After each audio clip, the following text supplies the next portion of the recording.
జీవితంలో దేవుని యొద్ద నుండి ఇంకా అనేక కార్యాలు మీరు పొందుకోలేకపోతున్నారు. మీరు దేవుని యొద్ద నుండి పొందుకోలేకపోవడానికి గల కారణాలు అంటే దేవుని యొద్ద నుండి అనేక అద్భుతాలు, ఆశ్చర్యకార్యాలు, సూచక్రియలు, ఆశీర్వాదాలు మీరు పొందుకోలేకపోవడానికి గల కారణం ఏంటి అనేది ఈ యొక్క వీడియోలో నేను మీకు తెలియపరుస్తాను. సో, ఎందుకని మీరు ఇంకా దేవుణ్ణి అడుగుతున్నారు ఉద్యోగం దయచేయమని. మరి ఇంకా మీకు ఎందుకు ఉద్యోగం రాలా? కారణం ఏంటి? అలాగనే వివాహం జరిగించమని దేవుణ్ణి అడుగుతున్నారు. ఇంకా ఎందుకు వివాహం జరగట్లా? కారణం ఏంటి? అలాగనే దేవా నన్ను స్వస్థపరచమని మీరు దేవుణ్ణి అడుగుతున్నారు. కానీ ఇంకా ఎందుకని మీకు స్వస్థత జరగడం లేదు? దానికి ప్రధాన కారణం ఏంటి? అలాగనే మీరు ఒక మంచి ఇల్లు కట్టుకోవాలని ప్లాన్ చేసి ఆ విషయాన్ని దేవుణ్ణి అడుగుతున్నారు. ఇంకా మంచి ఇల్లు కట్టుకోలేకపోయారు. దానికి గల కారణం ఏంటి? ప్రభువా నాకు సంతానం దయచేయమని దేవుణ్ణి అడుగుతున్నారు. ఇంకా నీకు సంతానం కలగలేదు. దానికి గల కారణం ఏంటి? అలాగనే నీ హృదయంలో ఉన్న అనేకమైన ప్రశ్నలకు ఈరోజు నా జవాబు దొరకబోతా ఉన్నది. ఈ యొక్క వీడియోలో మన అంశం ఏంటి అంటే విశ్వాసము. ఈ యొక్క వీడియోలో విశ్వాసం గురించి నేను తెలియపరుస్తాను. ఇది చాలా చాలా చాలా ఇంట్రెస్టింగ్ కలిగిన సబ్జెక్టు. బహుశా ఈ విషయాలు ఇంతకుముందు మీరు ఎక్కడ విని ఉండకపోవచ్చు. ఎవరు కూడా మీకు చెప్పి ఉండకపోవచ్చు. దేవుడు నీతో మాట్లాడబోతా ఉన్నాడు. దేవుడే నిన్ను దర్శించాలని ఆశపడుతున్నాడు. ఇదిగో ఈ యొక్క సబ్జెక్ట్ కనుక మీరు వింటే ఖచ్చితంగా నీ జీవితంలో మీరు ఆశీర్వాదాలు పొందుకుంటారు, ఆ దీవెనలు పొందుకుంటారు, అద్భుతాలను చూస్తారు, ఆశ్చర్యకార్యాలు చూస్తారు, అనేకమైన సూచక్రియలు మీ జీవితంలో జరగడం ప్రారంభం అవుతుంది. ఆ అంశం ఏంటి అంటే విశ్వాసం, అనగా ఫెయిత్, హోప్, బిలీవ్. విశ్వాసం అంటే ఏంటి? అలాగనే అల్ప విశ్వాసం అంటే ఏంటి? విశ్వాసం ఉంటే అంటే విశ్వాసం వలన జరిగే అద్భుతాలు ఏంటి? మూడు విషయాలు నేను ఈ యొక్క వీడియోలో తెలియపరుస్తాను. ఈ రోజున దేవుడు నీతో మాట్లాడబోతా ఉన్నాడు. ఈ యొక్క వీడియోని మీరు పూర్తిగా 1-4-5 సార్లు విని నేను చెప్పిన ప్రకారం చేయండి. ఖచ్చితంగా ఒక వారం 10 రోజుల్లో, లేకపోతే ఒక నెల 2 నెలల్లో 3 నెలల లోపు, ఒక 90 డేస్ లోపే ఖచ్చితంగా దేవుని యొక్క ఆశీర్వాదాలు నీ జీవితంలో జరుగుతాయి. నువ్వు అనుకున్నట్లుగానే నీకు ఉద్యోగం వస్తుంది. నువ్వు అనుకున్నట్లుగానే నీకు వివాహం జరుగుతుంది. నువ్వు అనుకున్నట్లుగానే నువ్వు మంచి ఇల్లు కడతావు. నువ్వు అనుకున్నట్లుగానే అప్పుల్లో నుండి బయటపడతావు. నువ్వు అనుకున్నట్లుగానే నీ భర్తను తీసుకొని మరలా వస్తావు. నీ భార్యని తీసుకొని వస్తావు. నీ కుటుంబం కట్టబడుతుంది. నీ బిడ్డలు మార్చబడతారు. నీ కుటుంబం మార్చబడుతుంది. అలాగనే నువ్వు ఆశీర్వాదాన్ని పొందుకుంటావు. నీకు ప్రమోషన్ వస్తుంది, ట్రాన్స్ఫర్ అవుతావు. అలాగే నీ ఆత్మీయ జీవితం బాగుపడుతుంది. అలాగనే విశ్వాసంలో అనేకమైన కోణాలు ఉన్నాయి. విశ్వాసం అనే సబ్జెక్ట్ మనం తీసుకుంటే కనీసం ఒక 3 నెలలైనా విశ్వాసం గురించి మనం మాట్లాడినా సరిపోదు. అంత పెద్ద సబ్జెక్టు. కానీ చాలా చాలా బేసిక్ ఈ యొక్క వీడియోలో నేను మీకు తెలియపరుస్తున్నాను. సో ఈ యొక్క వీడియోని సేవ్ చేసుకోండి, లైక్ చేయండి, అనేకులకు కూడా షేర్ చేయండి. అలాగనే క్రింద కామెంట్స్లో నేను యేసుని నమ్ముచున్నాను ఏమని, నేను యేసుని నమ్ముచున్నాను అని కామెంట్ చేయండి. హై పాయింట్స్ ఉంటాయి, వెంటనే హై పాయింట్స్ మీ హ్యాండ్స్తో ఇవ్వండి. అలాగనే మీ హ్యాండ్స్తో లైక్ చేయండి. ఈ ఛానల్ని సబ్స్క్రైబ్ చేసుకొని బెల్ ఐకాన్ కూడా ఆన్లో పెట్టుకోండి. ఇప్పుడు మనము చాలా ఇంట్రెస్టింగ్ అయిన విషయాలను మనం తెలుసుకోబోతున్నాం. ఏ కార్యం దేవుని యొద్ద నుండి అయినా మన జీవితంలో జరగాలి అంటే, ఏ అద్భుత కార్యాలన్నా దేవుని యొద్ద నుండి మనం చూడాలి అంటే, ఏ సూచక్రియలైనా దేవుని యొద్ద నుండి మనం పొందుకోవాలంటే మనకి విశ్వాసం ఉండాలి. అసలు what is the definition of faith అంటే విశ్వాసం యొక్క నిర్వచనం ఏంటి, అసలు విశ్వాసం అంటే ఏంటి అనేది నేను మీకు మొదటిగా వివరిస్తాను. తరువాత అల్ప విశ్వాసం, స్వల్ప విశ్వాసం, అవిశ్వాసం గురించి కూడా నేను మీకు తెలియపరుస్తాను. తర్వాత విశ్వాసం వల్ల జరిగే అద్భుత కార్యాలు కూడా నేను మీకు తెలియపరుస్తాను. సో ఇప్పుడు మనము విశ్వాసం అంటే అసలు ఏంటి అయ్యా, నాకు విశ్వాసం అంటే ఏంటో తెలియదని మీరు అడగచ్చు. విశ్వాసం అంటే ఏంటి అనేది హెబ్రీయులకు రాసిన పత్రిక 11:1 మనం చదువుదాం. విశ్వాసం అనేది నీలో ఉంటే నీ జీవితంలో దేవుడు ఎలాంటి అద్భుత కార్యాలు జరిగిస్తాడు అంటే, చూడండి, విశ్వాసం ద్వారా రాజ్యాలను నువ్వు జయించవచ్చు, నీతి కార్యాలను నువ్వు జరిగించవచ్చు, వాగ్దానాలను నువ్వు పొందుకోవచ్చు, సింహాల నోలను నువ్వు మూయవచ్చు, అగ్ని బలాన్ని చల్లార్చవచ్చు, ఖడ్గధారను తప్పించుకోవచ్చు, బలహీనరాలుగా ఉండి బలపరచబడచ్చు, యుద్ధంలో పరాక్రమశాలిగా నువ్వు ఉండొచ్చు, అన్యుల సేనలను నువ్వు పారద్రోలగలుగుతావు. విశ్వాసం అనేది నీలో ఉంటే. కాబట్టి ఈ రోజున విశ్వాసం అంటే ఏంటి అనేది మనం ధ్యానం చేసుకుందాం. హెబ్రీయులకు రాసిన పత్రిక 11:1 ధ్యానం చేసుకుందాం. విశ్వాసం అనున్నది నిరీక్షింపబడు వాటి యొక్క నిజస్వరూపమును, అదృశ్యమైనవి ఉన్నవనుటకు రుజువునై ఉన్నది. విశ్వాసం అంటే ఏంటి అంటే, నువ్వు దేన్నైతే నిరీక్షిస్తున్నావో వాటి యొక్క నిజస్వరూపము, అదృశ్యమైన అంటే నీ కళ్ళ ముందు లేదు, అయితే అవి ఉన్నాయి అనుటకు రుజువునై ఉన్నది. విశ్వాసం అనున్నది అంటే మీకు విశ్వాసం అనేది ఉంటే మీరు దేన్నైతే నిరీక్షిస్తున్నారో అది నిజంగా దాని స్వరూపం నీ ఎదుట ఉన్నదని, అది కనబడకపోయినా అది నీ ఎదుటే ఉన్నదని ఆ ప్రూఫ్ ఉంది. ప్రూఫ్ అంటే ఏంటి అంటే, ఇప్పుడు మీకు ఉద్యోగం లేదు, మీరు దేవుని యొద్దకు వెళ్ళి ప్రభా నాకు ఉద్యోగం దయచేయమని మీరు దేవుణ్ణి అడిగారు అంటే దాని అర్థం ఏంటి? ఉద్యోగం లేదు, ఉద్యోగం కావాలని దేవుణ్ణి అడిగారు. మీరు అడిగిన తర్వాత సందేహించకుండా అప్పుడు తర్వాత మీరు ఏమనుకోవాలంటే, దేవుడు నాకు మంచి ఉద్యోగం ఇస్తున్నాడు. నిజ స్వరూపం ఏంటి అంటే ఏంటి? ప్రూఫ్ ఏంటి? ఖచ్చితంగా దేవుడు నాకు ఆ ఉద్యోగాన్ని ఇస్తాడు. ఇప్పుడు ఏదైనా ప్రూఫ్ ఉన్నా, ఏదైనా నిజ స్వరూపం అనగా ఏంటి అంటే, ఏదైనా ప్రూఫ్ మన దగ్గర ఉంటే దాన్ని నమ్ముతాం. అయితే లేనిది ఉన్నది అని నమ్మడమే విశ్వాసం. ఏదైతే నీ యొద్ద లేదో, ఈరోజు నా నీ దగ్గర ₹1,00,000 లేవు, కానీ నీకు ₹1,00,000 అవసరం. దేవుని యొద్దకు వెళ్ళి ప్రభా నాకు ₹1,00,000 కావాలని అడిగారు, కానీ నీవు నీ చేతుల్లో ఆ డబ్బులు ఇచ్చినట్లుగా దేవుడు, ఆ డబ్బులు దేవుడు ఇవ్వడానికి సమర్థుడుగా ఉన్నట్లుగా, అవి నువ్వు పొందుకుంటున్నట్లుగా, వాటిని నువ్వు స్వీకరించినట్లుగా లేనిది ఉన్నది అనుటకు రుజువై ఉన్నది. ఆ నిజ స్వరూపము, ఆ అదృశ్యమైనది ఉన్నది. ఎస్, అది కనబడదు కానీ అది ఉందని నమ్మడమే విశ్వాసం. అలాగే మరొక వాక్య లేఖనాలు కూడా మనం చూద్దాం. హెబ్రీయులకు రాసిన పత్రిక 2వ అధ్యాయం, గలతీయులకు రాసిన పత్రిక 3వ అధ్యాయం 6వ వచనాన్ని కూడా ధ్యానం చేసుకుందాం. గలతీయులకు రాసిన పత్రిక 3వ అధ్యాయము 6వ వచనం ఇక్కడ నుండి మనం చూద్దాము. అబ్రహాము దేవుని నమ్మెను, అది అతనికి నీతిగా ఎంచబడెను. కాబట్టి విశ్వాస సంబంధులే అబ్రహాము కుమారులని మీరు తెలుసుకొనుడి. దేవుడు విశ్వాస మూలముగా అన్ని జనులను నీతిమంతులుగా తీర్చినని లేఖనముగా ముందుగా చూడండి. అబ్రహాము దేవుని నమ్మెను, అది అతనికి నీతిగా ఎంచబడెను.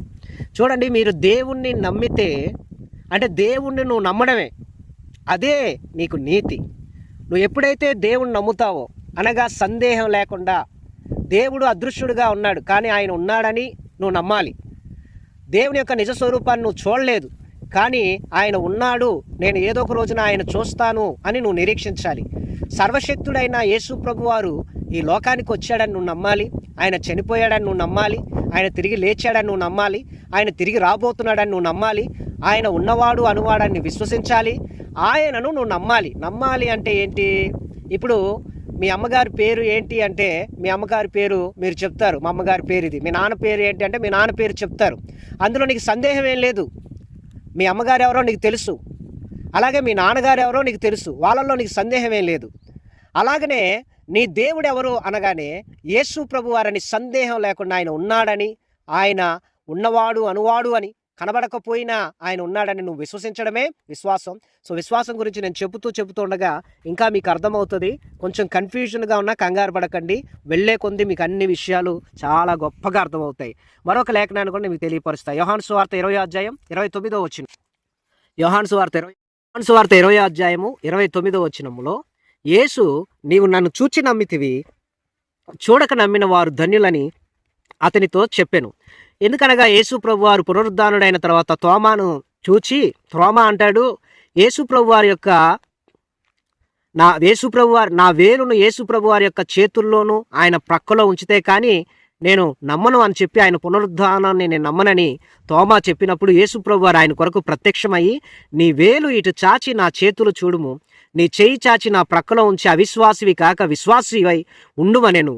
అనగా ఆయన చేతుల్లో ఆయన చెయ్యి పెట్టి ఆయన ప్రక్కటెముకలను తాకేలాగా ఆయన చెయ్యి ఆయన గాయపడిన ఆ యొక్క శరీరంలోకి పెట్టిన తర్వాత ఆయన నమ్మాడు. అందుకు తోమా అన్నాడు, నా ప్రభువా నా దేవా అన్నాడు. అయితే యేసు ప్రభువారు అంటున్నారు, నీవు నన్ను చూచి నమ్మావు, చూడక నమ్మిన వారు ధన్యులు. అయితే తోమా యేసు ప్రభువారిని చూచాడు కాబట్టి ఆయన యేసు ప్రభువారు ఉన్నాడని నమ్మాడు. అలాగనే నువ్వు యేసు ప్రభువారిని చూడలేదు అనగా ఆయన నీకు ప్రత్యక్షం అవ్వలేదు, ఆయన స్వరం నీకు వినపడలేదు, కానీ నువ్వు చూడక నమ్మితే నువ్వు ధన్యుడవు. విశ్వాసం అనగా ఏంటి అంటే దేవుని నమ్మడం, ఆయన ఉన్నాడని, ఆయన అద్భుతం చేస్తాడని సందేహం లేకుండా ఆయన ఉన్నాడు. ఆకాశంలో సూర్యుని చూసినప్పుడు ఎస్ సూర్యుడు ఉన్నాడు, చంద్రుని చూసినప్పుడు చంద్రుడు ఉన్నాడు, ఎస్ ఇవి నీళ్లు అని నువ్వు నమ్ముతున్నావు, ఇది అగ్ని అని నువ్వు నమ్ముతున్నావు. అలాగే యేసు ప్రభువారు నిజమైన దేవుడు, ఆయన లోకరక్షకుడు, ఆయన సర్వశక్తిమంతుడని నువ్వు నమ్మితే దానినే విశ్వాసము అంటారు. సో ఇప్పుడు విశ్వాసం అనేది ఇది. ఇప్పుడు అవిశ్వాసము అల్ప విశ్వాసం అంటే ఏంటో కూడా బైబిల్ గ్రంథంలోనే మనం ధ్యానం చేసుకుందాం. విశ్వాసం అంటే మీకు అర్థమైంది కదా. ఇప్పుడు అల్ప విశ్వాసం అనగా అవిశ్వాసం అంటే ఏంటి, దానికి డెఫినేషన్ ఏంటి అనేది మనం బైబిల్ గ్రంథంలో చూద్దాం. హెబ్రీయులకు రాసిన పత్రిక 11వ అధ్యాయం 6వ వచనం ధ్యానం చేద్దాం. హెబ్రీయులకు రాసిన పత్రిక 11వ అధ్యాయము 6వ వచనము నుండి మనం ధ్యానం చేసుకుందాం. చూడండి, విశ్వాసము లేకుండా దేవునికి ఇష్టుడై ఉండుట అసాధ్యము. దేవుని యొద్దకు వచ్చేవాడు ఆయన ఉన్నాడనియు తన్ను వెతుకు వారికి ఫలము దయచేయవాడు అనియు నమ్మవలెను కదా. విశ్వాసం నీలో లేకపోతే, అనగా అవిశ్వాసివై నువ్వు ఉంటే, నువ్వు దేవునికి ఇష్టుడై ఉండుట అసాధ్యం. అంటే ఏంటి అంటే, దేవుడు నిన్ను లైక్ చేయడు. దేవుని వద్దకు నువ్వు వచ్చావు గనక ఆయన ఉన్నాడని, తను వెతుకు వారికి ఫలం దయచేస్తాడని నువ్వు నమ్మాలి. ఎప్పుడైతే నీకు అవిశ్వాసం ఉంటుందో, అల్ప విశ్వాసం ఉంటుందో, నువ్వు దేవునికి ఇష్టుడై ఉండడం అసాధ్యము. అలాగే దేవుడు నీకు ఎటువంటి ఫలాన్ని కూడా ఇవ్వడు. అయితే నువ్వు దేవుని యొద్దకు వచ్చినప్పుడు, దేవుని నువ్వు వెతుకుతున్నావు గనక ఆయన నీకు ఫలాన్ని దయచేస్తాడని నువ్వు నమ్మాలి. అలాగనే మరొక లేఖనాన్ని కూడా మనం ధ్యానం చేసుకుందాం. యాకోబు రాసిన పత్రిక 2వ అధ్యాయం 14 నుండి 26 దాకా ధ్యానం చేసుకుందాం. యాకోబు రాసిన పత్రిక 2వ అధ్యాయం 14 నుండి ధ్యానం చేసుకుందాం. నా సహోదరులారా, క్రియలు లేనప్పుడు ఎవడైనను తనకు విశ్వాసం కలదని చెప్పిన యెడల ఏమి ప్రయోజనం? అట్టి విశ్వాసం అతను రక్షింపగలదా? సహోదరుడైనను సహోదరైనను దిగంబరులై ఆయన నాటికి భోజనం లేక ఉన్నప్పుడు మీలో ఎవడైనను శరీరంకు కావలసిన వాటిని ఏక సమాధానంగా వెలుడి చలి కాచుకొనుడి తృప్తి పొందని చెప్పిన ఎడల ఏమి ప్రయోజనం? అలాగే విశ్వాసం క్రియలు లేనిదైతే అది ఒంటిగా ఉండి మృతమైనదగును. అయితే నీకు విశ్వాసం ఉన్నది, నా క్రియలు ఉన్నవి, క్రియలు లేకుండా నీ విశ్వాసం నాకు కనుపరచుము, నేను నా క్రియల చేత నా విశ్వాసం నీకు కనుపరుతునని చెప్పును. దేవుడు ఒక్కడే నువ్వు నమ్ముచున్నావు, అలాగ నమ్ముట మంచిదే, దయ్యమును నమ్మి వణుకుచున్నవి. వ్యర్థుడా, క్రియలు లేని విశ్వాసం నిష్ఫలమైనదని తెలుసుకొని కోరుచున్నావా? చూడండి ప్రియా దేవుని బిడ్డలారా, ఈ యొక్క వాక్య లేఖనాలు ఏంటి అంటే, అల్ప విశ్వాసము అంటే అలాగనే అవిశ్వాసం గురించి ఇక్కడ రాయబడి ఉన్నది. ఇక్కడ 2 కేటగిరీ కలిగిన వ్యక్తులు ఉంటారు. ఒకటి ఏంటి అంటే, కొంతమందికి విశ్వాసం ఉంటుంది, అంటే యేసు ప్రభు వారు దేవుడని నమ్ముతారు, కానీ వాళ్ళల్లో క్రియలు ఉండవు. కొంతమందిలో క్రియలు ఉంటాయి, కానీ వాళ్ళకు విశ్వాసం ఉండదు. కాబట్టి క్రియలు లేని విశ్వాసము ఏమీ ప్రయోజనం లేదు, అది మృతము అని దేవుని యొక్క వాక్యములో రాయబడి ఉన్నది. కాబట్టి చూడండి, క్రియలు కలిగిన విశ్వాసం అంటే ఏంటి అంటే, మన పితరుడైన అబ్రహాము తన కుమారుడైన ఇస్సాకుని బలిపీఠం మీద అర్పించినప్పుడు అతడి క్రియల వలన నీతిమంతుడని తీర్పు పొందలేదా? విశ్వాసం అతని క్రియలతో కూడా కార్యసిద్ధి కలిగి చేసినని, క్రియల మూలముగా అతని విశ్వాసం పరిపూర్ణమైనదని గ్రహించుచున్నావు కదా. అబ్రహాముకు యేసు ప్రభు వారు తెలియపరిచారు, నీ కొడుకుని బలి అర్పించమని చెప్పాడు. అయితే అబ్రహాము దేవుని నమ్మాడు గనక తీసుకొని వెళ్ళి తన కుమారుణ్ణి బలిపీఠం మీద తన కుమారుణ్ణి బలి ఇవ్వడానికి ఆయన వెనుకాడలేదు. అనగా ఏంటి అంటే, విశ్వాసం ఉంది, విశ్వాసం ఉండి కూర్చోలేదు, కానీ క్రియలు ఉన్నాయి. అనగా ఏంటంటే, విశ్వాసంతో పని చేశాడు. ఆ పని ఏంటి అంటే, తన కుమారుణ్ణి తీసుకొని వెళ్ళి బలిపీఠం మీద బలి అర్పించబోయాడు. బలి అర్పించబోయినప్పుడు అప్పుడు దేవుడు అతనితో మాట్లాడాడు.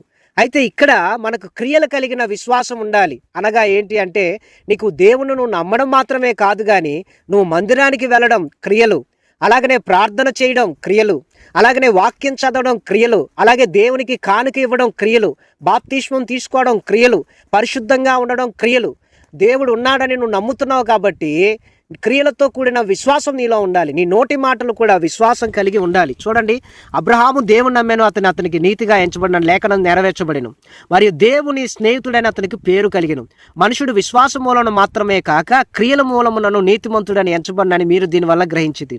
అటువలనే రాహాబను వేసి కూడా దూతలను చేర్చుకొని వేరొక మార్గమున వారిని వెలుపలకు పంపివేసినప్పుడు క్రియల మూలముగా నీతిమంతురాలని ఎంచబడిన కదా. ప్రాణము లేని శరీరం ఎలాగూ మృతమో అలాగే క్రియలు లేని విశ్వాసము మృతము. చూడండి, క్రియలు లేని విశ్వాసం, అల్ప విశ్వాసము ఈ రోజున నువ్వు కలిగి ఉన్నావు, అవిశ్వాసాన్ని నువ్వు కలిగి ఉన్నావు. అలాగే నీ విశ్వాసము అసలు ఎలాంటి విశ్వాసము అంటే మృతము కలిగిన విశ్వాసము. శరీరానికి ప్రాణం ఉంటేనే శరీరం బ్రతుకుతుంది. అలాగనే నీ విశ్వాసానికి క్రియలు ఉంటేనే నీ యొక్క విశ్వాసం నీలో సజీవంగా ఉన్నట్లుగా లెక్క. ఇక్కడ విశ్వాసంలో నువ్వు మృతుడు అయ్యావో లేకపోతే విశ్వాసం కలిగి జీవిస్తున్నావో ఒక్కసారి నువ్వే జ్ఞాపకం చేసుకో.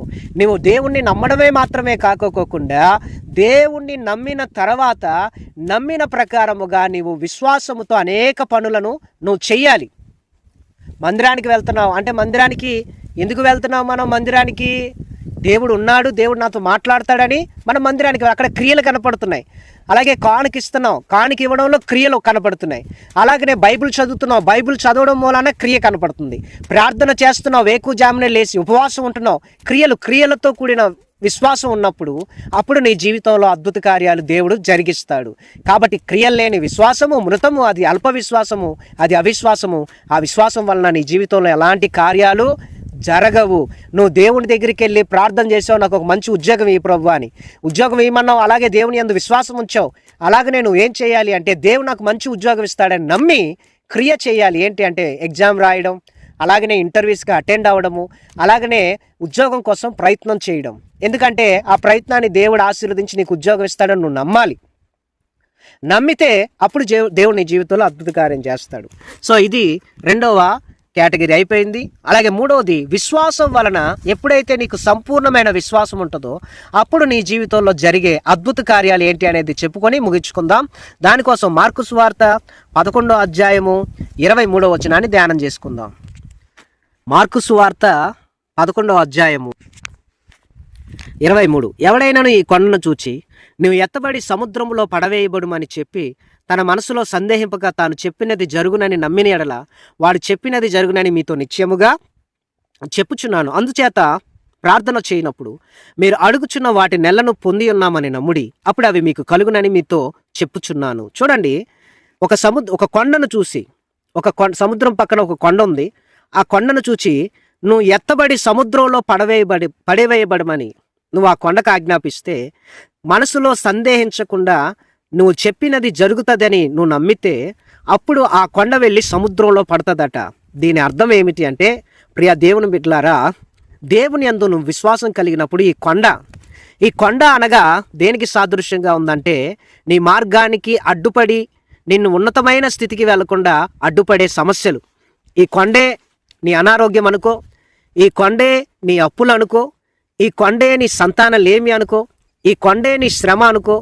ఈ శ్రమలనే కొండలను, ఈ యొక్క శోధనలనే కొండలను, ఈ యొక్క అప్పులనే కొండలను, ఈ పాపపు కొండను నువ్వు విశ్వాసంతో చూచి నువ్వు ఎత్తబడి సముద్రంలో పడవేయబడు అంటే నువ్వు కనబడకుండా నా యొద్ద నుండి తొలగిపోమ్మని నువ్వు విశ్వాసంతో చెబితే, నీవు మనసులో సందేహింపకుండా నువ్వు చెప్పినది జరుగుతుందని నువ్వు నమ్మినప్పుడు ఖచ్చితంగా ఆ కొండ సముద్రంలో వేయబడుతుంది. ఆ కొండ అనగా నిజమైన కొండ కాదు. నిజమైన కొండ దగ్గరికి వెళ్ళి సముద్రంలో పడమంటే అలా కాదు. ఇది ఏంటి అంటే, ఆత్మీయ జీవితంలో ఈ కొండ మనకు అనేకమైన సమస్యలకు సాదృశ్యంగా ఉన్నది. అంటే నీ ఎదుట ఎలాంటి సమస్య అనగా నువ్వు ప్రార్థన చెయ్యాలి. వెళ్ళి దేవుని వద్దకు వెళ్ళి మీరు అడగాలి, ప్రభువా నాకున్న శ్రమలనే కొండలు, కష్టాలనే కొండలు, రోగమనే కొండ, అప్పులనే కొండ నా ఎదుట ఉండకుండా దాన్ని తీసివేసి కనుమరుగైపోయి సముద్రంలో పడిపోవాలి ప్రభువా, అవన్నీ నా ఎదుట నుండి తొలగించమని దేవుని దగ్గరికి వెళ్ళి విశ్వాసముతో నువ్వు పొంది ఉన్నావని నువ్వు నమ్ము. నాకు ఉద్యోగం వచ్చిందని నమ్ము, నాకు వివాహం జరుగుతుందని నమ్ము, దేవుడు ఈ సంవత్సరం నాకు అద్భుతం చేస్తున్నాడని నమ్మి ప్రార్థన చేయి. నమ్మి నువ్వు దేవుణ్ణి అడిగితే ఖచ్చితంగా అది దేవుని జీవితంలో జరిగిస్తాడు. అలాగే మత్తయి సువార్త 17:20 కూడా ధ్యానం చేసుకో. మత్తయి సువార్త 17వ అధ్యాయము 20వ వచనం. అందుకైన మీ అల్ప విశ్వాసం చేతని మీకు ఆవగింజంత విశ్వాసం ఉండిన ఎడల ఈ కొండను చూచి ఇక్కడ నుండి అక్కడికి పొమ్మనగానే అది పోవును, మీకు అసాధ్యమైనది ఏదీ ఉండదని నిశ్చయముగా మీతో చెప్పుచున్నానని వారితో నేను.